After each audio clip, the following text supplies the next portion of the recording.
નામનો વ્યક્તિ તાળીનું વેચાણ કરી રહ્યો છે। રાધનપુરમાં એનું મોટું નામ છે અને વારંવાર એના ઉપર કેસ થતો હતો।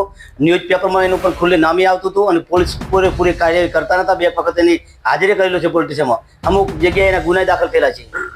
નમસ્કાર દર્શક મિત્રો, હું છું નાનજીભાઈ ઠાકોર। આપ જોઈ રહ્યા છો ક્રાઇમ આવાજ ન્યૂઝ। આપણે આજે ભીખાભાઈ સાથે એ સંવાદ વિશે વાત કરવાના છીએ કે જ્યાં તાળીથી કેટલાય લોકોના જીવ ગયા છે, જેમાં સાતુન કમલપુરનો એક વ્યક્તિ હતો અને ગોડનો પણ આ રીતે રજૂઆત કરવામાં આવી હતી કે જે યુવાનનું મોત થયું હતું એ તાળી પીવાથી થયું હતું। પોલીસ સ્ટેશનમાં રજૂઆત પણ થઈ હતી અને આ ક્યાંક ને ક્યાંક તાળીમાં જે નશાકીય પદાર્થ ભેળવી અને આ લોકો વેચતા હોય તેવું અગાઉ પણ જોવા મળતું હતું। ત્યારે આ જે દીપક નામનો જે શખ્સ છે એ અત્યારે હાલ પણ તાળી વેચી રહ્યો છે એવું ભીખાભાઈનું કહેવું છે। તો પહેલા તો ભીખાભાઈનો પરિચય માંગીશું ને ત્યારબાદ ચર્ચા કરીશું। મારું નામ ભીખાભાઈ ગેલાભાઈ ભરવાડ કમાલપુર। આજે મારા ગામના રોડ ઉપર જે સાતુન મત્સ્યાપીરની દરગાહની બાજુમાં કેનાલ આવેલી છે અને કેનાલની અંદર 4 વાગે રિક્ષા લઈ અને જાતે દીપકભાઈ કોઈ મારવાડી કરી તરીકે નામ ઓળખાણ છે, મોટું નામ એનું મોટું નામ છે રાધનપુર તાલુકાની અંદર, અને ખુલ્લેઆમ તાળીનું વેચાણ કરી રહ્યા છે અને અનેક લોકોને અમુક અગાઉ મૃત્યુ પામ્યા છે। મારા જ ગામનો એક નાનો બાળ યુવાન મરી ગયો છે અને કોઢુનો છોકરો નાનો બાળ મરી ગયો છે તાળીના પીવાના કારણેથી। એટલે આવા ઉપયોગ કરનારા લોકોને તાત્કાલિક ધોરણે અસર કરી અને પકડીને તાળી બંધ કરાવી મારી આશા છે। ભીખાભાઈ, રાધનપુર શહેરમાં આ દીપક નામનો ઈસમ જે તાળી વેચતો હતો ને ત્યારબાદ ગોટનો જે યુવક છે તેના માતા પિતા દ્વારા પોલીસ સ્ટેશનમાં રજૂઆત પણ કરવામાં આવી હતી। ભલે રિપોર્ટ આવ્યો નથી, પરંતુ આ રજૂઆત એવી હતી કે તાળીમાં કોઈ કેફીપીય જે પદાર્થ છે એ ભેળવી અને તાળીનું વેચાણ કરી રહ્યો હતો અને તમારા ગામનો એક યુવક એનું પણ મોત થયું હતું એવું તમારું કહેવું છે। દીપક નામનો છે એ તાળી વેચનાર વેચતો હતો અને આ યુવકના બંનેના મોત થયા હોય તેવા આક્ષેપો પણ લાગ્યા હતા। ભલે રાધનપુર પોલીસ સ્ટેશનમાં એ ફરિયાદ નથી થઈ। તો ભીખાભાઈ, આ રાધનપુરમાં જે તાળીનું વેચાણ કરતો હતો એ ટાઈમે જે માહોલ હતો રાધનપુરના યુવા ધન જે બરબાદ ન થાય એના માટે જે માતા પિતા છે એ માતા પિતામાં કેવો ભય હતો? માતા પિતાને તો મોટો ભાઈ હતો અને નાનો બાળ યુવાન જો ખોયો હોય બંને પક્ષોએ। એક અમારા કમાલપુરનો નવ યુવાન દીકરો ખોયો અને નાનો બાળનો બચ્ચો હજી રડી રહ્યો છે, એના માવતરો ખૂબ દુઃખી થઈ।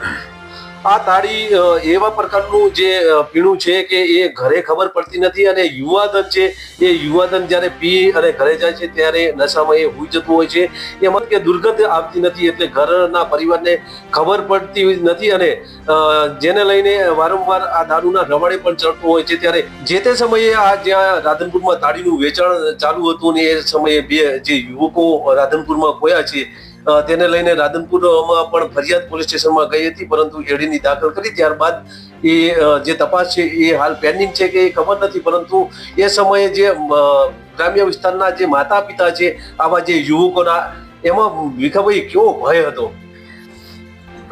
જ્યારે તાળીના નામ ઉપર જ્યારે 2 છોકરા મરી ગયા હતા રાધનપુર તાલુકાની અંદર, કમાલપુરનો અને ગોઢનો, એવો ને એવો માહોલ આજે પણ એના ઈસમ આજે દારૂ મત્સ્યાપીની બાજુમાં કેનાલ છે, કેનાલની ઉપર જાહેરમાં તારું વેચાણ છે એ કહી રહ્યો છે। રાધનપુરમાં જે તે સમયે દીપક નામનો આ ઈસમ તાળીનું વેચાણ કરી રહ્યો હતો એ સમયે ગોડનો એક યુવક અને એક ભીખાભાઈના ગામનો જે યુવક છે એ બંનેના મોત થયા હતા અને ક્યાંક ને ક્યાંક શંકા હતી કે આ તાળી પીવાથી ગઈ થયા છે અને ત્યારબાદ પોલીસ સ્ટેશનમાં પણ જાણવા જોગ એડી પણ દાખલ થઈ હતી અને એની તપાસ પણ પૂર્ણ થઈ ગઈ છે। ત્યારે આ જે દીપક નામનો જે વ્યક્તિ છે એ ભીખાભાઈનું કહેવું છે કે ફરીથી અને તાળીનો આ વેપાર ચાલુ કરી દીધો છે। રાધનપુરમાં જે તાળીનું વેચાણ થઈ રહ્યું હતું, દીપક નામનો જે વ્યક્તિ જે તે સમયે પણ તાળી વેચતો હતો, અત્યારે રાધનપુરના કમાલપુર ઉપર એ રિક્ષા લઈને આ ખુલ્લેઆમ તાળીનું વેચાણ કરી રહ્યો છે। જગ્યા એને ભલે બદલી નાખી, પરંતુ એ જ યુવાનો છે કે જે અગાઉ પણ આ નશાના રવાડે ચડી અને પોતાનું યુવાન ધન બરબાદ કરી રહ્યા હતા।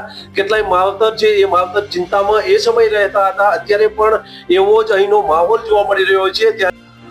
રાધનપુરમાં જે તાળી વેચાણ થઈ રહી છે એ તાળીનું અત્યારે રાધનપુરમાં કોઈ વૃક્ષ નથી, પરંતુ આ જે તાળીનો જે વેપારી દીપક એ ક્યાંથી આ તાળી લાવે છે એ પણ સવાલો છે, કારણ કે રાધનપુરમાં એકલા બાવળિયા છે, આ તાળીનું વૃક્ષ નથી, છતાં પણ જે આ તાળી વેચાઈ રહી છે અને આ તાળીમાં ક્યાંક ને ક્યાંક નશાકીય પદાર્થ ભેળસેળ કરી અને આ દીપક નામનો આ ઈસમ કદાચ આ રીતે ભેળસેળ કરી અને યુવા ધનને બરબાદ કરી રહ્યો છે। ત્યારે આ બાબતે ઉચ્ચ કક્ષાએથી તપાસ કરવામાં આવે તેવી લોકમાંગ છે। બસ જ ફરીથી મળીશું નવા અપડેટ સાથે, ત્યાં સુધી રજા આપશો। નમસ્કાર।